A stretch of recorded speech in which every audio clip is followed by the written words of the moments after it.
है सीएनबीसी आवाज पर नो योर कंपनी। लेकिन शुरू करते हैं नो योर कंपनी, एक ऐसा शो जिसमें हम आपको बताते हैं कि जिस कंपनी में आपने निवेश किया है या आप करना चाहते हैं वो क्या करती है, कहाँ है उसका कारोबार, कितना मुनाफा कमाती है हर साल। लेकिन आज हम जो कंपनी आपके लिए लेकर आए हैं वो है एल्डर फार्मा। ये कंपनी आपके लिए, आपको बता दें आपकी जानकारी के लिए कि एपीआई और फॉर्मुलेशन के कारोबार में है। Company 3 therapeutic segment, women health care, wound care और न्यूट्रास्यूटिकल्स में काफी ज्यादा कारोबार करती है। वहां पर मार्केट लीडर है। कंपनी का एक प्रोडक्ट शेलकॉल काफी ज्यादा पॉपुलर है। करीब 25% हिस्सा कंपनी की पूरी आय का यहाँ से शेलकॉल ब्रांड से आता है, जो कि एक कैल्शियम सप्लीमेंट है। कंपनी पर ज्यादा बात करने के लिए हमारे साथ शो में शामिल है एल्डर फार्मा के डायरेक्टर आलोक सक्सेना। आलोक जी, आप बहुत बहुत स्वागत है आपका। सबसे पहला सवाल आपसे ये कि आपने हाल ही में यहाँ पर जापान से आपको एपीआई अप्रूवल मिला है। क्या प्लान है वहां पर उस अप्रूवल के बाद? महाराष्ट्र में आप प्लांट लगाने वाले थे, कितना बड़ा प्लांट होगा, कितना इन्वेस्टमेंट होगा और कब तक ये प्लांट पूरा होगा? ये प्लांट जो हमारा ये पातालगंगा में है, the plant is already operational and we have recently हमारा जापानीज मिनिस्ट्री ऑफ हेल्थ से अप्रूवल हुआ है इस प्लांट का। ये एपीआई प्लांट है। We have almost done an investment of about 30 to 40 crores in this plant and the first phase of this plant is to make products for the Japanese market. अब हमारे इस plant में हमने patents भी file किए हैं। We are now working on a Japanese GMF for this plant. So it is a unique multi-purpose plant and we are already operational in this plant. The long-term strategy इस plant के लिए ये है कि we are looking at targeting the Japanese market and some of the international markets for products from this plant. आप Japanese market में काफी focus कर रहे हैं। किस तरह का रेवेन्यू कंट्रीब्यूट करता है फिलहाल जापानीज बाजार आपके टोटल रेवेन्यू में, और आगे किस तरह से कंट्रीब्यूशन होता हुआ दिखाई देगा? Well, the Japanese market is a new market for us. We have just started operations in the Japanese market. We have recently tied up with some of our partners there. There is no major revenue from Japan as yet, but we are now targeting a market segment of almost $250 million. Now, in that market segment, our eventual aim is to capture at least 5 to 10% of that market segment as we move forward. आप काफी ज्यादा focus कर रहे हैं Japanese बाजार में, और वो एक सही स्ट्रैटेजी भी हो सकती है। लेकिन एक यूएस एक ऐसा बाजार है जो काफी बड़ा है।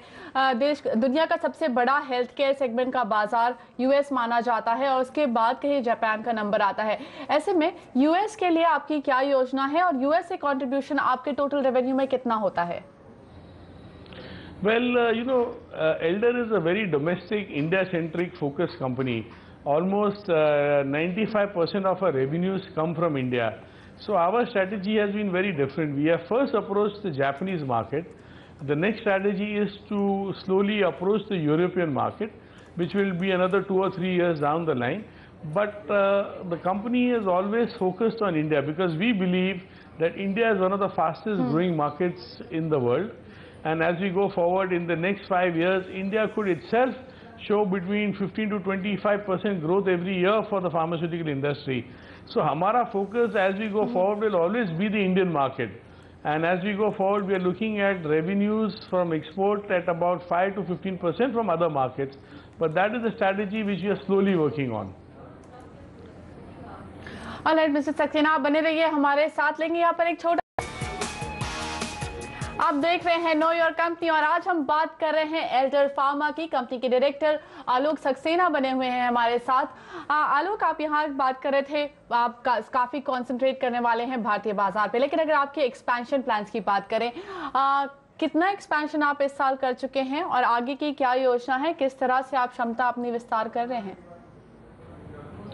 Well, हमारी 3 मेजर एरियाज में एक्सपेंशंस पुश हुई हैं।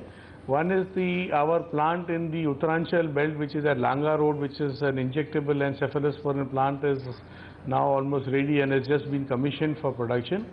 This plant, we have almost invested close to 150 crores. So that is one major thrust for us as far as manufacturing goes. The second phase is, we are looking at putting in an investment further investment into this area for making some of our soft gelatin products. The second area where Elder has actually made a major investment and pushes in our manpower, where we have added on almost between 400 to 500 new salespeople in our marketing teams to increase our marketing penetration, which has also paid off well, especially in our initiative for the rural market. That's where we are making a major expansion, and our plan is to cover between class 2 and class 3 towns as we go forward. Okay mister Saxena, इसके साथ एक सवाल, आपने हाल ही में Nutra health में करीब 22% की हिस्सेदारी, 21% की हिस्सेदारी खरीदी, उसके प्रोडक्ट्स अब भारत में लॉन्च करने की योजना बना रहे थे। कहां तक पहुंचा है वो प्रोसेस, क्या प्रोडक्ट्स हैं, किस तरह के मार्जिन्स एंजॉय करेंगे आप उन प्रोडक्ट्स में? Well, Nutra Health is one of the largest nutraceutical companies in the UK, and it is a leading player in the nutraceutical and self-medication segment. So we are now at the stage where we are now applying for registration and working towards launching some of their products in India. So our plan is to at least launch 3 to 4 products from the Nutra Health research pipeline in India within the next 6 to 9 months. Okay, Elder का कितना focus R&D पर है, कितना आप अपना revenue R&D पर focus करते हैं, किस तरह की प्रोडक्ट पाइपलाइन इस वक्त आपके पास है? Well, we have 2 R&D centers in Vashi. One is for the formulation and one is for the API. Our R&D spend is roughly between 15 to 20 crores a year, and currently our pipeline is in excess of 24 products, which is products which have our own R&D centers have developed. Furthermore, we are actually in discussions with a lot of in-licensing partners, and that is another pipeline of about 10-12 products which will be launched over the next 12 months. इसके साथ साथ वापस Japan के बाजार के बारे में कुछ पूछना चाहूंगी। आप यहाँ पर कुछ खबरें निकल कर आई थी कि आप वहाँ पर कुछ कंपनी से बात कर रहे थे बल्क सप्लाई के लिए। क्या यहाँ इस बारे में बातचीत कुछ आगे बढ़ी है? आप कुछ अपडेट दे सकते हैं हमें? Well, we have been talking to multiple partners. At the moment nothing has been concluded, but we are very hopeful for certain markets. But we could share that today we are already in advanced discussions with a company for supplying products for the WHO in Africa. इसके साथ साथ आपने अपनी Bulgarian subsidiary में भी हिस्सेदारी बढ़ाई है, अगर आप बता सकें वहां पर क्या प्लान है आपके? Well, the Bulgarian marketing is very interesting for us, and we are now almost at 90% ownership in that company. As we go forward, our plans for the Bulgarian subsidiary is to use that as a launching pad for some of our products into the CIS and European markets, and we already started working on that. Expansion है, आप यहाँ पर international markets में भी अपने inroads बना रहे हैं, डोमेस्टिक मार्केट पर आपका फोकस है ही। इन सारी चीज़ों के बीच किस तरह की ग्रोथ आप एक्सपेक्ट कर रहे हैं अगले साल के लिए?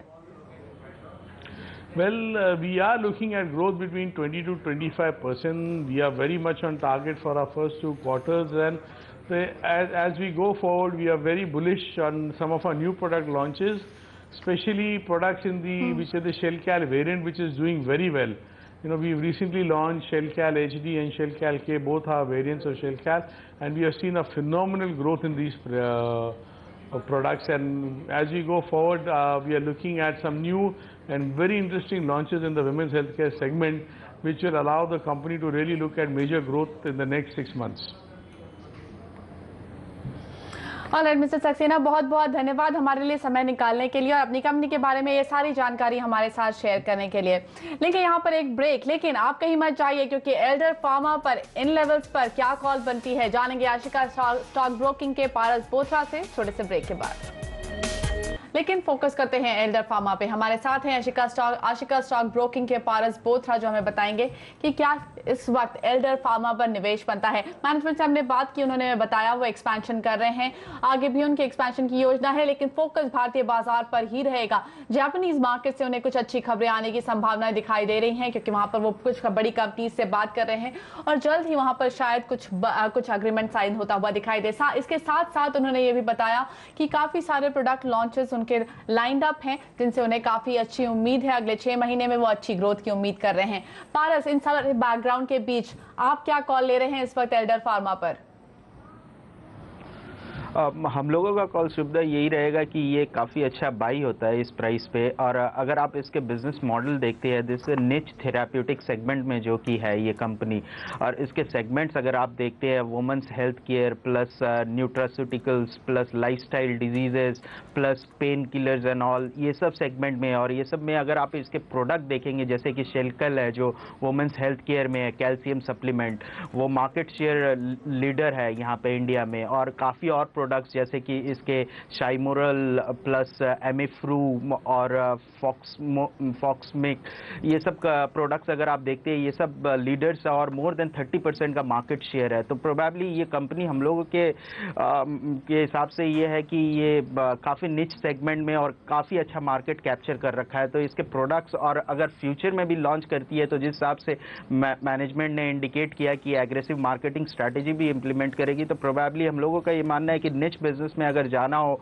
And for a company which is trading at 6-7 times next year forward P multiple, काफ़ी अच्छा इन्वेस्टमेंट हो सकता है। और कंपनी ने काफ़ी इन्वेस्टमेंट्स भी किए हैं लास्ट 3-4 साल में, जो कि अब रिजल्ट देना स्टार्ट करेंगे। अदरवाइज कैपेक्स के कारण इसके रिटर्न रेशियोज भी डिप्रेस थे। तो प्रोबेबली हम लोगों का ये मानना है कि यहाँ से ये ग्रोथ फेज जो होगा ये काफ़ी अच्छा रहेगा, और निच बिजनेस होने के कारण ये प्रीमियम भी डिजर्व कर सकती है गोइंग फॉरवर्ड। और 6-7 टाइम्स पी मल्टीपल पे ये काफ़ी अच्छा डिफेंसिव बाई हो सकता है। राइट पारस, बहुत बहुत धन्यवाद समय निकाल कर अपने विचार हमारे साथ शेयर करने के लिए। तो यहाँ पर आशिका स्टॉक ब्रोकिंग के पारस बोथरा मान रहे हैं कि एल्डर फार्मा 370 के आसपास एक अच्छा बाय है। 460-470 के टारगेट्स वो देख रहे हैं अगले 1 साल में। तो यहाँ पर एक अच्छा रिटर्न दिलाकर जा सकता है आपको एल्डर फार्मा। उनको पॉजिटिव जो दिखाई दे रहे हैं वो ये कि एक नीच सेगमेंट में काफी अच्छा स्ट्रॉन्ग प्लेयर है और वो इसके लिए वर्क करता हुआ नजर आएगा। मार्केटिंग पर भी जोर है, तो आगे ग्रोथ बेहतर होगी। नो योर कंपनी में आज के लिए इतना ही, लेकिन आप बने रहिए CNBC आवाज के साथ। ब्रेक के बाद लेकर आ रहे हैं आखिरी सौदा।